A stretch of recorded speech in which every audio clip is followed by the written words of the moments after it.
Hello friend, welcome to your channel Gyan for exam.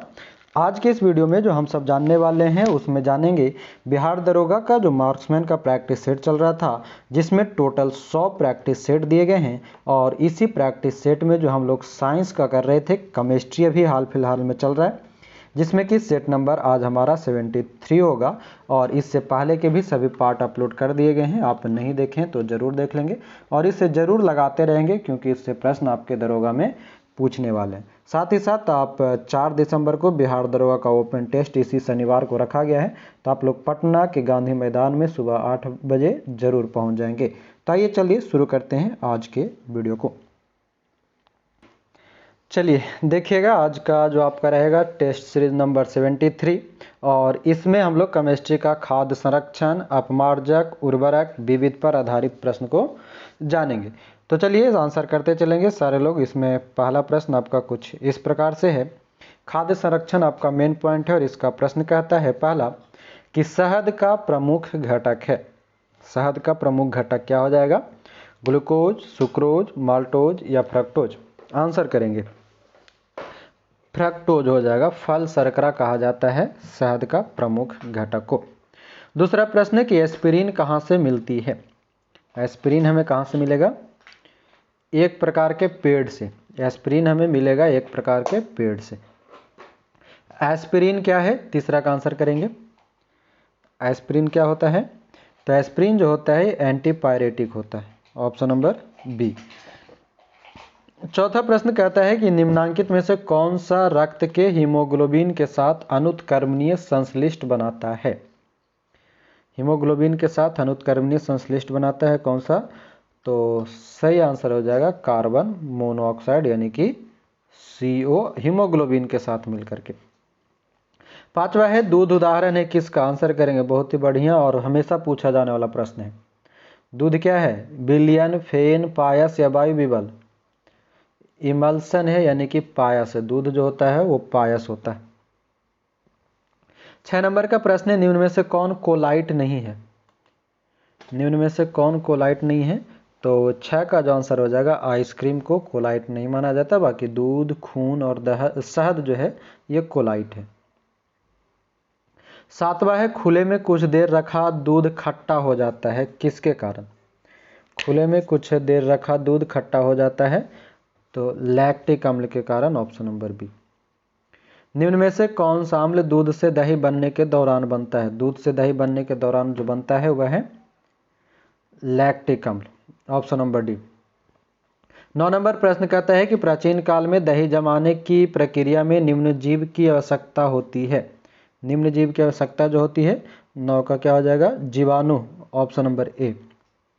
अपमार्जक क्या है कि निम्न में से कौन सा पदार्थ साबुन बनाने में प्रयोग होता है? साबुन बनाने में जो प्रयोग होता है अपमार्जक वनस्पति तेल का, ऑप्शन नंबर ए हो जाएगा। 11वां कहता है अपमार्जक क्या है? साबुन, औषधि उत्प्रेरक या शोधन अभिकर्ता? तो अपमार्जक जो है एक प्रकार का शोधन अभिकर्ता के रूप में जाना जाता है, डिटर्जेंट, ऑप्शन नंबर डी। उर्वरक से संबंधित प्रश्न है कि गेहूं की खेती के लिए कौन से उर्वरक का उपयोग करेंगे? नाइट्रोजन, पोटेशियम, तांबा या लोहा? तो गेहूं के उत्पादन के लिए हम जो प्रयोग करते हैं उसमें उर्वरक होता है नाइट्रोजन। 13 नंबर का प्रश्न है तत्व जो उर्वरक में नहीं पाया जाता है वह है? जो उर्वरक में नहीं पाया जाता है, नाइट्रोजन, हाइड्रोजन, क्लोरीन या फास्फोरस? तो हाइड्रोजन उर्वरक में नहीं पाया जाता है। निम्नांकित में से कौन सा उर्वरक मृदा में सर्वाधिक अम्ल छोड़ता है? कौन सा छोड़ेगा? तो वो अमोनियम सल्फेट। अमोनियम सल्फेट जो है उर्वरक मृदा में सर्वाधिक अम्ल छोड़ता है। 15 नंबर प्रश्न है कि यूरिया में नाइट्रोजन का प्रतिशत कितना होता है? लगभग 46 से 47%, ऑप्शन नंबर सी कर लेंगे, ज़्यादातर 46 दिखाई देगा। 16 नंबर है निम्न में से किसका उपयोग यूरिया उर्वरक के उत्पादन में किया जाता है? यूरिया उत्पादन में हम किसका प्रयोग करेंगे? कार्बन डाइऑक्साइड का। यूरिया में नाइट्रोजन किस रूप में पाया जाता है? यूरिया में नाइट्रोजन किस रूप में पाया जाएगा? तो एमाइड के रूप में, एमाइड के रूप में नाइट्रोजन को पाया जाता है। 18 कहता है DAP में कितने प्रतिशत फास्फोरस तथा नाइट्रोजन पाई जाती है? DAP में 18% नाइट्रोजन और 18% नाइट्रोजन और 46% P2O5 यानी कि फास्फोरस ऑक्साइड जो होता है वो पाया जाता है। ऑप्शन नंबर बी DAP में। प्रश्न है कि निम्नलिखित में से कौन सा मिश्रित उर्वरक है? यूरिया, कैम, अमोनियम सल्फेट या NPK? अमोनियम सल्फेट जो है मिश्रित उर्वरक है। निम्न में से कौन रासायनिक उर्वरक नहीं है? Urea, sodium sulphate, super phosphate या पोटेशियम नाइट्रेट? रासायनिक उर्वरक जो नहीं है वह हो जाएगा सोडियम सल्फेट का, ऑप्शन नंबर बी। आगे देखेंगे हमारा विविध से संबंधित प्रश्न है 21 नंबर कि मच्छर भगाने वाली दवाओं में सक्रिय रसायन कौन सा होता है? बहुत बार पूछा जाता है। एलिथ्रीन होता है। मच्छर भगाने वाली दवाओं में एलिथ्रीन का प्रयोग किया जाता है। 22 कहता है अग्निशमक में कौन सी गैस काम आता है? Carbon dioxide, option number A. 23 है निम्नलिखित में से कौन सा मच्छर प्रतिकर्षी के रूप में प्रयोग किया जाता है? मच्छर प्रतिकर्षी के रूप में पायरेथ्रम होता है, ऑप्शन नंबर ए हो जाएगा। 24 से मच्छर कॉइल में प्रयोग होने वाला पायरेथ्रीन प्राप्त होता है किससे? पायरेथ्रीन एक बीजीय पौधे से होता है, ऑप्शन नंबर ए। मच्छर कॉइल में प्रयोग होने वाला पायरेथ्रीन क्या होता है? तो एक बीजीय पौधा होता है। 25वां है चूहे मारने का जहर किस रासायनिक पदार्थ से बनता है? पोटेशियम साइनाइड से। 25 का सी हो जाएगा, चूहा मारने का दवा। 26 है कि निम्नलिखित में से किसे चूहा विष के रूप में प्रयोग किया जाता है? ध्यान दीजिएगा, दो तरह के प्रश्न होते हैं, एक पोटेशियम साइनाइड और एक होता है हमारा जिंक फॉस्फाइड। ये दोनों चूहा विष में प्रयोग किया जाता है। कौन कौन सा? जिंक फॉस्फाइड और पोटेशियम साइनाइड। रोडेंटिसाइड एक वह रसायन है जिनका प्रयोग किया जाता है नियंत्रण करने के लिए। रोडेंटिसाइड का प्रयोग कहाँ करते हैं? तो चूहा के लिए। रोडेंटिसाइड का प्रयोग हम करते हैं चूहों के लिए, ऑप्शन नंबर सी। 28वां है एल्युमिनियम फॉस्फाइड का प्रयोग किया जाता है किस रूप में? एल्युमिनियम फॉस्फाइड कीटनाशक के रूप में। एल्युमिनियम फॉस्फाइड का प्रयोग हम कीटनाशक के रूप में करेंगे। निम्नलिखित मिश्र धातुओं में से किसे अमलगम कहते हैं? अमलगम कौन सा होता है? जस्ता और पारा का मिश्रण, पारा और जस्ता का मिश्रण अमलगम कहलाता है। 30 है कि निम्नलिखित यौगिकों में कौन सा एक शांतिकारक अवधि के रूप में प्रयुक्त होता है? तो सही आंसर हो जाएगा पोटेशियम ब्रोमाइड का प्रयोग किया जाता है, ऑप्शन नंबर ए। 31 है समस्थानिक C14 से संबंध है किससे? समस्थानिक C14 का प्रयोग कहाँ पर करते हैं? तो जीवाश्म के आयु निर्धारण में, फॉसिल्स के आयु निर्धारण में प्रयोग किया जाता है। 32 कहता है कि कार्बन डेटिंग का प्रयोग किसकी उम्र निर्धारित करने के लिए किया जाता है? कार्बन डेटिंग तो फॉसिल्स की ना, कार्बन डेटिंग का प्रयोग हम फॉसिल्स जीवाश्म के लिए प्रयोग करते हैं। रेडियोधर्मी डेटिंग एक प्रक्रिया है जिससे मापा जा सकता है। रेडियोधर्मी तब हो जाएगा चट्टानों की उम्र से होता है। आगे कहता है कि पृथ्वी की आयु का मापन निम्न में से किस विधि द्वारा किया जाता है? तो यूरेनियम विधि से। पृथ्वी की आयु का मापन हम यूरेनियम विधि से करते हैं। आगे देखेंगे 35 कहता है निम्नलिखित प्रकार के कांच में से कौन सा एक पराबैंगनी किरणों को विच्छेदन कर सकता है? पराबैंगनी किरणों को विच्छेदन कौन करता है? क्रूक्स कांच, ऑप्शन नंबर डी क्रूक्स कांच। निम्नलिखित में से कौन सा एक यसद पुष्प फिलोसफर वुल के नाम से जाना जाता है? फिलोसफर वुल किसे कहते हैं? तो जिंक ऑक्साइड को फिलोसफर वुल कहा जाता है, जिंक ऑक्साइड को, ऑप्शन नंबर सी। 37 है निम्नलिखित में से किस एक को स्ट्रेंजर गैस भी कहते हैं? 37 का आंसर क्या हो जाएगा? Option number C xenon. Stranger gas कहा जाता है जेनॉन को। मूत्रालय के पास प्रायः नाक में चुभने वाली गंध का कारण क्या है? गंध का कारण क्या होता है? तो सही आंसर हो जाएगा ऑप्शन नंबर सी अमोनिया। 39 है अब तक निम्नलिखित रसायनों में से कौन सा कृत्रिम बादल बनाने के लिए प्रयुक्त किया जाता है? कृत्रिम बादल बनाने के लिए जो प्रयोग किया जाता है, option number D silver iodide का प्रयोग करेंगे। सिल्वर आयोडाइड, ठीक है। अगला है हमारा कृत्रिम वर्षा हेतु प्रयुक्त पदार्थ कौन सा है? कृत्रिम वर्षा के लिए सिल्वर आयोडाइड, सिल्वर आयोडाइड का प्रयोग करेंगे। मीथेन की जिसके वायुमंडल में उपस्थित है वह कौन सा है? मीथेन किस में है? मंगल में। मंगल में मीथेन जिसके वायुमंडल में उपस्थित है वह है मंगल। 42 नंबर देखेंगे, क्या कहता है? निम्नलिखित में से किसे भविष्य की धातु कहा जाता है? भविष्य की धातु किसे कहा जाता है? तो टाइटेनियम, ऑप्शन नंबर सी। रासायनिक दृष्टि से सिंदूर क्या है? सिंदूर जो है मर्क्यूरिक सल्फाइड होता है। रासायनिक दृष्टि से सिंदूर मर्क्यूरिक सल्फाइड है। माचिस बनाने में निम्न मुख्य वस्तुओं यानी कि एलिमेंट्स में से किसका प्रयोग किया जाता है माचिस बनाने में? तो फास्फोरस का, option number B. Carbon nano tubes CNTS किसने बनाई? कार्बन नैनो ट्यूब्स किसने बनाया है? तो आई जीमान ने कार्बन नैनो ट्यूब्स बनाए। भारत में जल विलवनीकरण संयंत्र संबंधित है? तो सही आंसर हो जाएगा 46 का आपका ऑप्शन नंबर ए, लक्षद्वीप में। भारत में जल विलवनीकरण का संयंत्र स्थित है लक्षद्वीप में। कौन सा रसायन क्षारीय भूमि सुधारक के रूप में कार्य करता है? क्षारीय भूमि सुधारक के रूप में, तो सही आंसर है कैल्शियम सल्फेट। द्रवित ऑक्सीजन या द्रवित हाइड्रोजन को औद्योगिक स्तर पर प्राप्त करने में प्रयुक्त प्रौद्योगिकी क्या कहलाती है? ऑक्सीजन और हाइड्रोजन को प्रयोग करने के लिए जो करते हैं, ये हमारा सही आंसर हो जाएगा क्रायोजेनिक्स का प्रयोग करेंगे। ध्रुव पर्दे युद्ध में छिपने एवं शत्रु को छलने के लिए प्रयोग में लाए जाते हैं। ध्रुव पर्दे प्रायः किसके वायु में परिक्षिप्त सूक्ष्म कणों के बने होते हैं? तो सही आंसर हो जाएगा टाइटेनियम ऑक्साइड का, ऑप्शन नंबर सी। एक सामान्य शुष्क सेल में विद्युत अपघट्य होता है। विद्युत अपघट्य क्या होगा?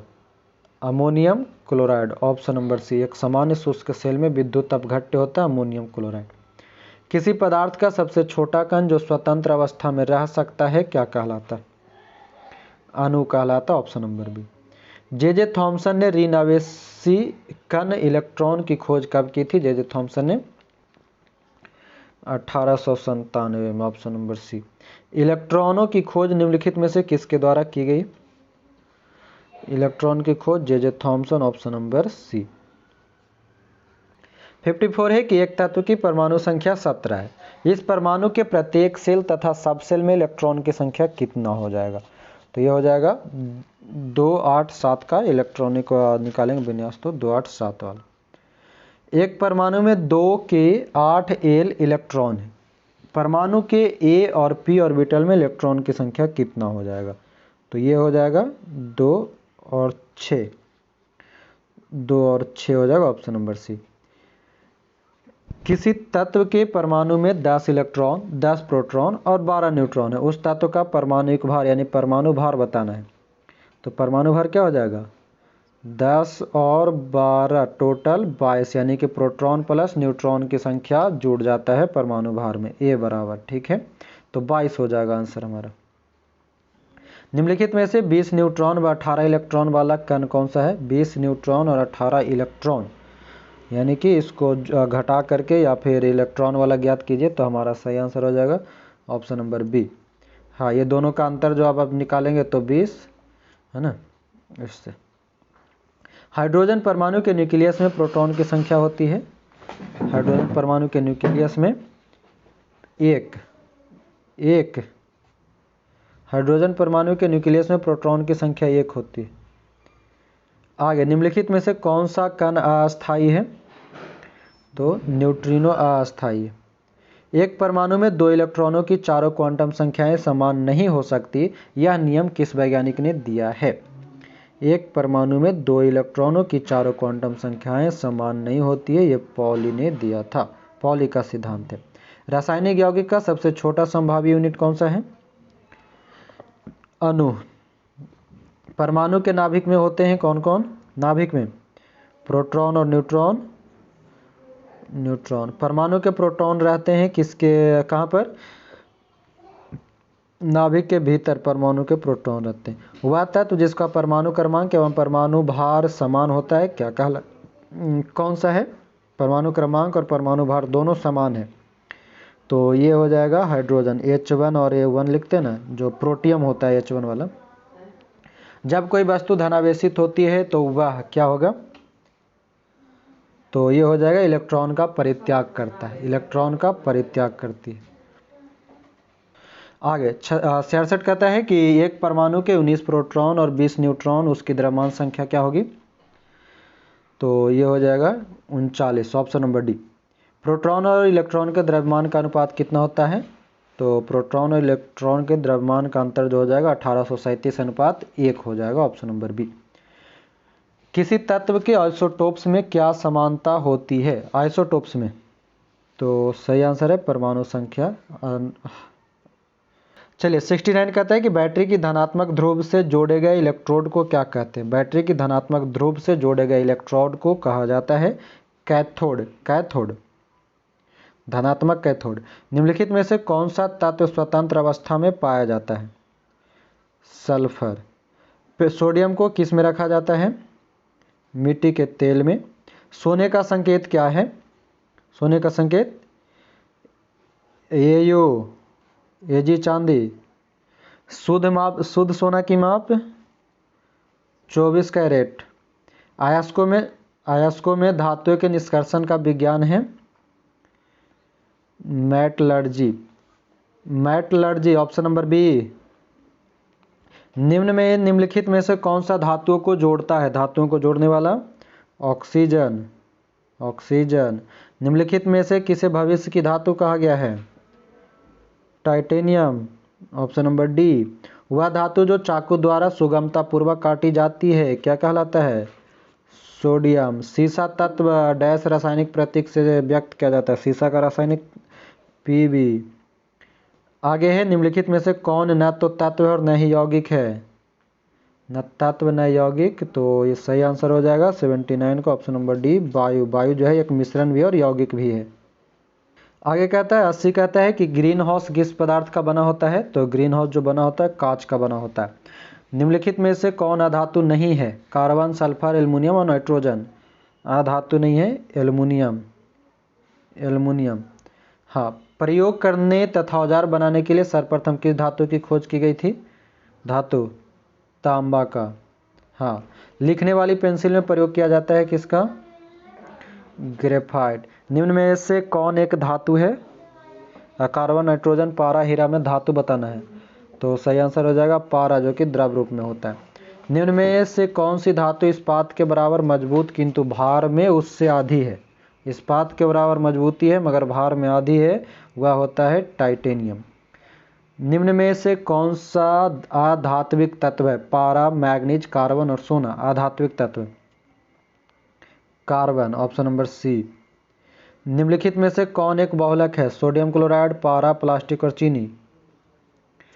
तो प्लास्टिक, ऑप्शन नंबर सी।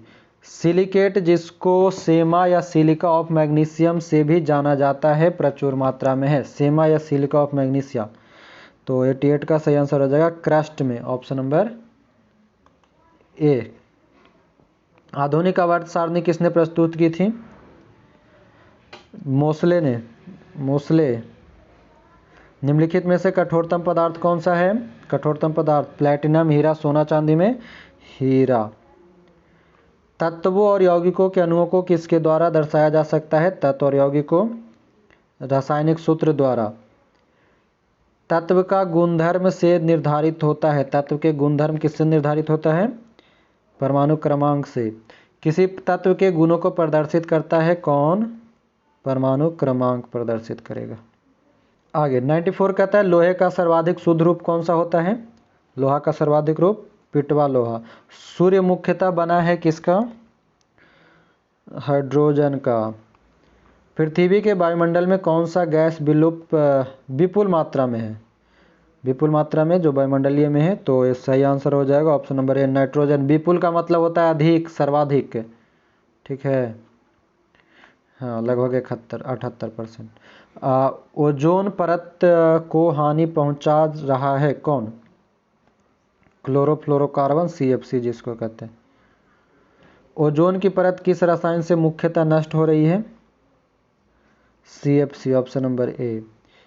निम्न में से कौन सी गैस वायु को प्रदूषित नहीं करती है? तो सही आंसर हो जाएगा कार्बन डाइऑक्साइड वायु को प्रदूषित नहीं करता है। और 100 नंबर है चार्ल्स का नियम संबंध रखता है किससे? आयतन तथा दाब से। 99 वाला सुधार लेंगे। कौन सी गैस वायु को प्रदूषित नहीं करता है? यहाँ पर है नाइट्रोजन डाइऑक्साइड हो जाएगा, ऑप्शन नंबर सी। सुधार लेंगे। तो ये रहा आपका पूरा ये सेट का 100 प्रश्न। तो आशा करेंगे आपको ये वीडियो पसंद आए होंगे। तो अगले सेट में फिर से मिलेंगे हम सेट नंबर 74 के साथ। आप लोग इसी प्रकार से अपनी तैयारी को बनाए रखें और तैयारी करते रहें। अभी के लिए आपका बहुत बहुत धन्यवाद। जय हिंद।